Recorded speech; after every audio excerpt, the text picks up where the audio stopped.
નમસ્કાર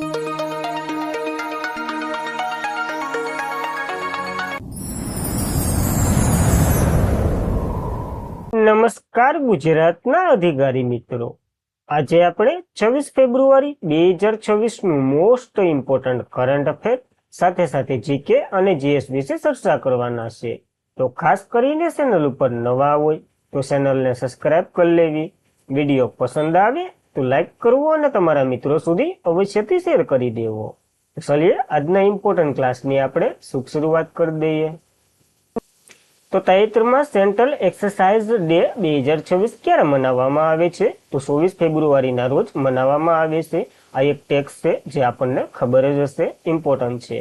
ભારત 24 ફેબ્રુઆરી 2026ના રોજ ઐતિહાસિક સેન્ટ્રલ એક્સરસાઇઝ 1944ના રોજ સેન્ટ્રલ એક્સરસાઇઝ ડે ઉજવવામાં આવે છે અને 2026માં ઉજવી રહ્યો છે. આ દિવસ કર વહીવટી અને મહેસૂલ વસૂલાતના central board of income tax and કસ્ટમના યોગદાનને માન્યતા આપે છે. જીએસટી દાખલ થયા પછી પેટ્રોલિયમ અને તમાકુ જેવી ચોક્કસ માલ માટે સેન્ટ્રલ એક્સરસાઇઝ મહત્વનું છે. આપણને ખબર છે તમાકુ અને જે પ્રોડક્ટ છે, ખાસ કરીને પેટ્રોલને જે આયાત કરવામાં આવે એની ઉપર આ ટેક્સ નાખે છે, એનાથી જ આ બધી મોંઘું થાય છે, એ મહત્વનું છે. થીમની વાત કરીએ, પારદર્શકતા કરવેરા માટે ડિજિટલ એકીકરણ એની થીમ છે, તો થીમ પર યાદ રાખવી.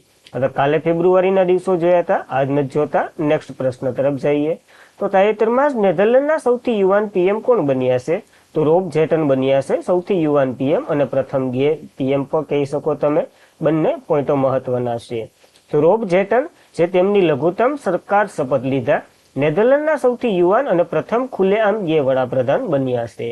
38 વર્ષના આ ખેલાડી ઓક્ટોબર યોજાયેલ ચૂંટણીમાં તેમના ક્રેમોકોસ 66 પાર્ટીની સાથે વિજયનો દાવો કર્યો, જેમણે તેમને ઇસ્માઇલ વિરુદ્ધ લોકપ્રિય ગ્રીન્ટ વાયલેન્સને ખૂબ જ રાશિભર ચૂંટણીથી હરાવ્યા હતા. તો સામે વિરોધ પક્ષમાં હતા એને હરાવ્યા છે. અને 2001માં નેધરલેન્ડે એક કાયદો બહાર પાડ્યો હતો જે ખૂબ ચર્ચામાં હતો.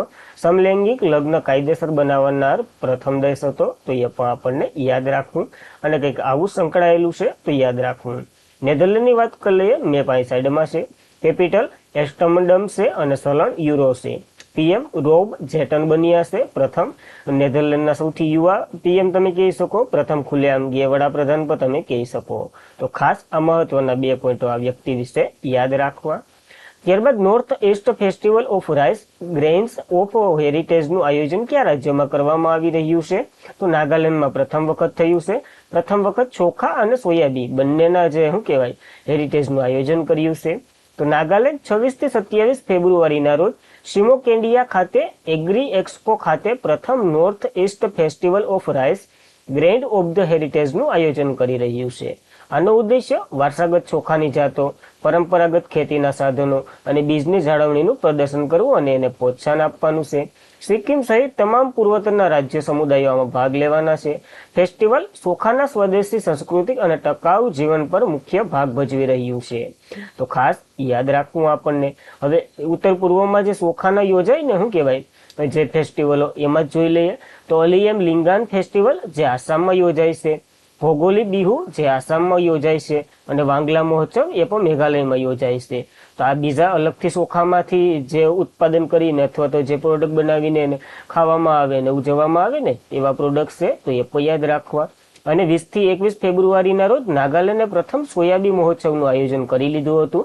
હવે ચોખાનું આયોજન કરી રહ્યું છે. તો આ બંને મહત્વના છે, તો આપણને યાદ રાખવું. અને એની થીમ એ હતી ખેતરથી તહેવાર સુધી. તો ખાસ મહત્વના 2 ઉત્પાદકોના જે મહોત્સવ છે એ આપણને યાદ રાખવા. ત્યારબાદ કયા આફ્રિકન દેશે લાંબા સમયથી ચાલતું એચઆઈવી નિવારકરણ ઇન્જેક્શન જેને લોનના કાપીનું લોન્ચિંગ કર્યું છે? તો ઝિમ્બાબ્વેએ લોન્ચિંગ કર્યું છે અને ઝિમ્બાબ્વે પ્રથમ દેશ બન્યો છે. મોસ્ટ ઇમ્પોર્ટન્ટ બની રહ્યું છે. તો ઝિમ્બાબ્વેએ લાંબા સમયથી કામ કરતા ઇન્જેક્શનેબલ એચઆઈવી નિવારણ દવા લેક્યુપેરેવિયન્ટનું ઉદ્ઘાટન કર્યું અથવા તો ઉત્પાદન કરી દીધું છે. અને આવું કરનાર તે વિશ્વનો પ્રથમ દેશમાંનો એક બન્યો છે.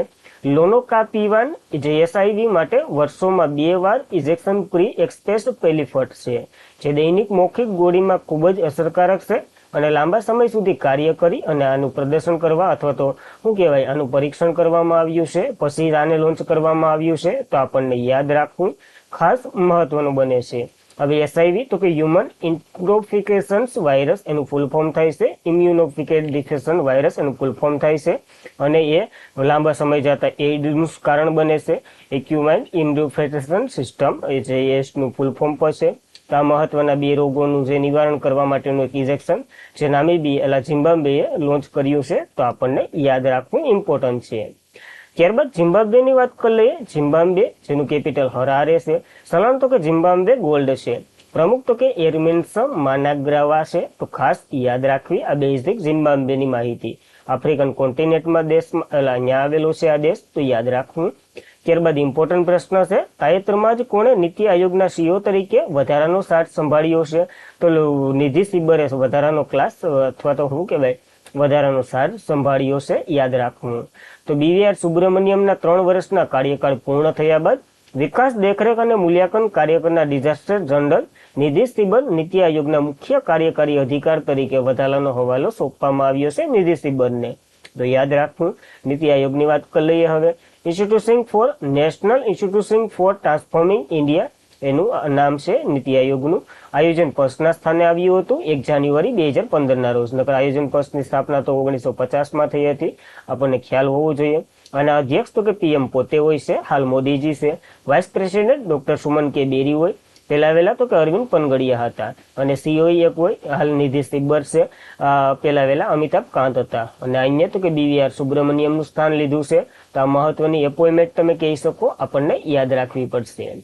ત્યારબાદ ધોલેરા SR ખાતે 250 megawatt green AI data centre માટે ગુજરાત MOU કર્યા છે, તો જોઈ લઈએ. ઇન્ડિયા AI ઇમ્પેક્ટ સમિટ 2026 નવી દિલ્હીમાં યોજાઈને ત્યાં થયું છે. ગુજરાત સરકારે ધોલેરા સ્પેશિયલ ઇન્વેસ્ટમેન્ટ રીજન ખાતે 250 megawatt green AI red data સેન્ટરની સ્થાપના કરી અને લાસ્ટ એન્ડ ટુબ્રો વ્યાયામ સાથે આ સમજૂતી કરાર પર હસ્તાક્ષર કર્યા છે.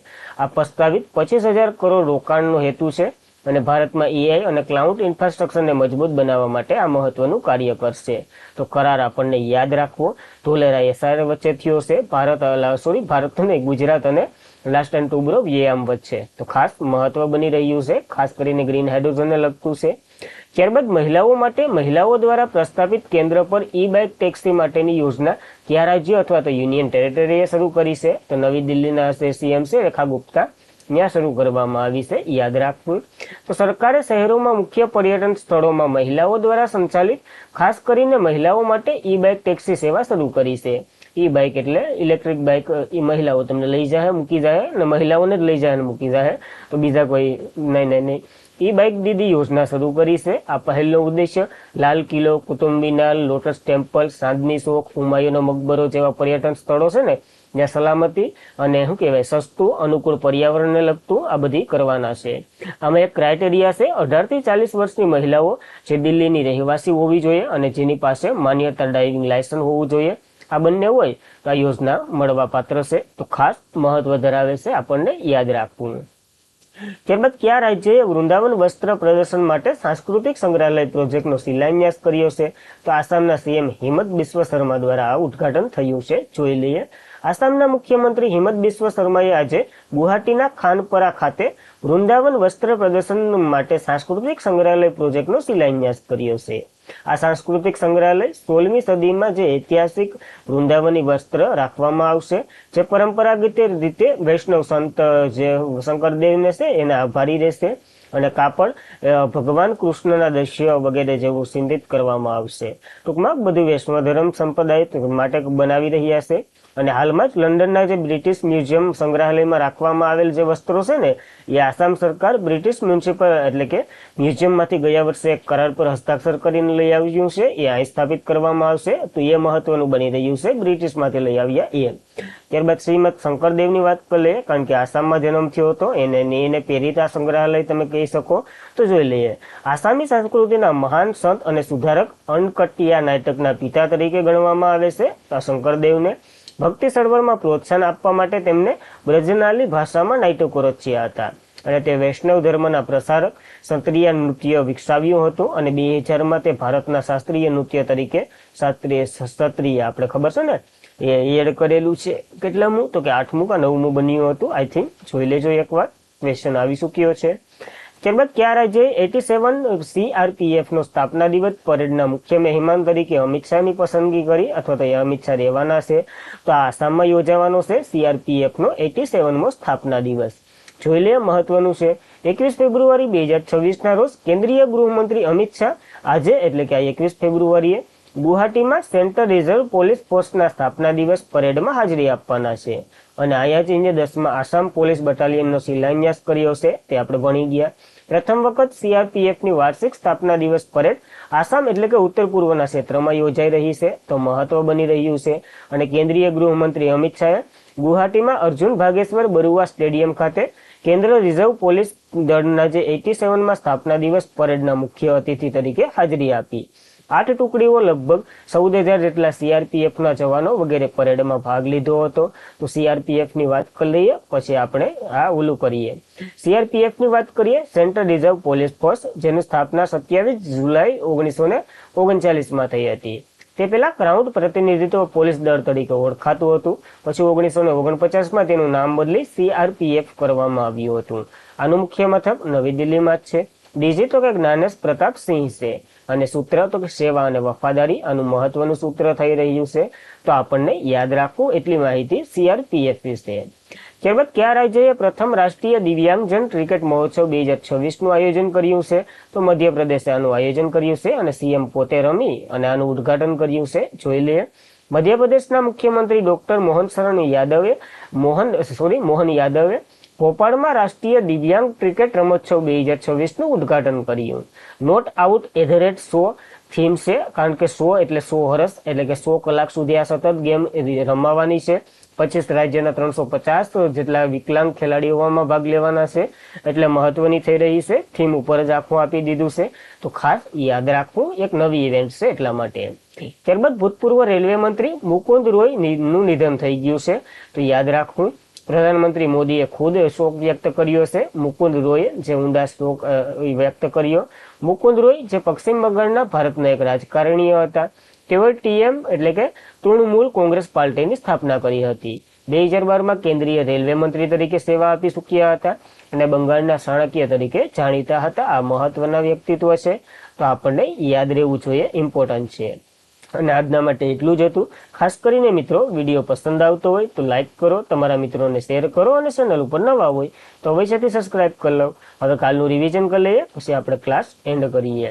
કાલનો પહેલો પ્રશ્ન હતો વિશ્વ શાંતિ અને સમજણ દિવસ 2026, તો કે 23 ફેબ્રુઆરીએ આપણે મનાવ્યો છે. ત્યારબાદ રાજગોપાલાચારીની પ્રતિમા રાષ્ટ્રપતિ ભવનમાં કઈ પ્રતિમાનું સ્થાન લેવાના છે? તો એડવિન લુટિયનની જે પ્રતિમા છે એનું સ્થાન લેવાનું છે. બાફટા ફિલ્મ એવોર્ડ 2026માં સર્વશ્રેષ્ઠ ફિલ્મ એવોર્ડ કોને મળ્યો છે? તો એક પછી એક યુદ્ધ, એના માટે આ પસંદ કરવામાં આવી છે. કઈ રાજ્ય સરકારે મેરી રસોઈ યોજના શરૂ કરી છે? તો પંજાબ ગવર્નરે મેરી યોજના શરૂ કરી છે, મેરી રસોઈ યોજના. કયા દેશમાં 2027 AI ઇમ્પેક્ટ સમિટ યજમાન તરીકે પસંદ કરવામાં આવ્યું અથવા તો જાહેર કર્યું? તો સ્વિટ્ઝરલેન્ડના જીનીવામાં યોજાશે. એના પછીની તો કે યુનાઇટેડ આરબ અમીરાતમાં યોજાવાની છે 2027ની.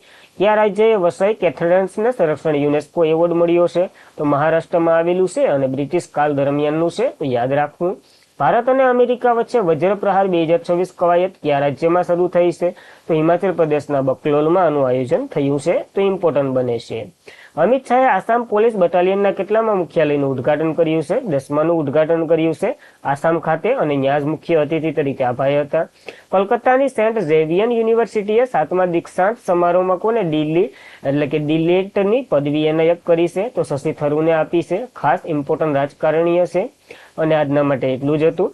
ખાસ કરીને મિત્રો, વિડીયો બનાવવા પાછળ બહુ મહેનત જાય છે. તમને ભલે 20 થી 15 મિનિટમાં તમે એન્ડ કરી દો, આની પાછળ ઘણી એવી મહેનત જાય છે, ઘણું એવું સંકળાયેલું છે, તો યાદ રાખવું, કારણ કે ઇમ્પોર્ટન્ટ બને છે. તો એક લાઈક કરી દઉં, તમારા મિત્રો સુધી શેર કરી દઉં, અવશ્યથી કોમેન્ટ કરવી. ચેનલ ઉપર નવા હોય તો PDF સ્ટડી મટીરિયલ વગેરે માટે ટેલિગ્રામમાં જોઈન્ટ થઈ જવું, આને સબસ્ક્રાઇબ કરી લેવી વગેરે મળતું જ રહેશે. તો બસ આજના માટે એટલું જ હતું. જય હિન્દ, જય ભારત, ધન્યવાદ.